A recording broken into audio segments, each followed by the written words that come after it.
सिंगापूरमधला first day तोही एवढा hectic.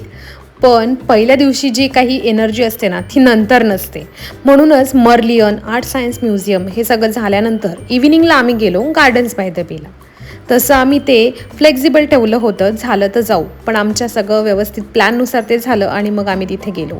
सगळ्यात पहिले आम्ही गेलो फ्लॉवर डोमला, जिथे खूप सुंदर वेगवेगळ्या व्हरायटीचे जे आपण कधीच नाही पाहिलेत असे खूप सारे फुलं आहेत. आणि काही तर खरंच आहेत की नाही असं मला वाटत होतं, कारण आर्टिफिशियल जसे असतात ना तसे ते इतके सुंदर दिसत होते.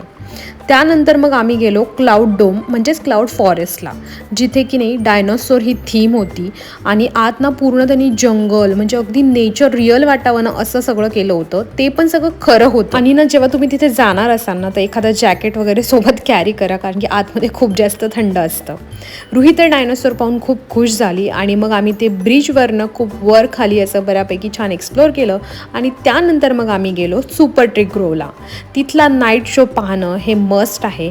खूप सुंदर लाईटचा शो असतो आणि रुहीचा काहीतरी वेगळा शो तिथे सुरू होता.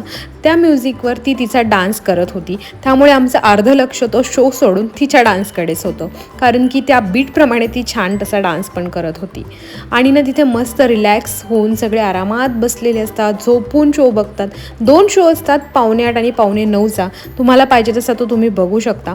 पण सिंगापूरला गेला तर हा शो नक्की बघा, मिस करू नका. आणि तसंही तो फ्री शो आहे. त्यानंतर मग खूप भूक लागलेली, म्हणून मग आम्ही गेलेलो लिटल इंडियाला, जिथे की खूप छान व्हेज फूड मिळतं. आणि मग असा संपवला आम्ही आजचा दिवस. भेटूया नेक्स्ट व्हिडिओमध्ये. बाय.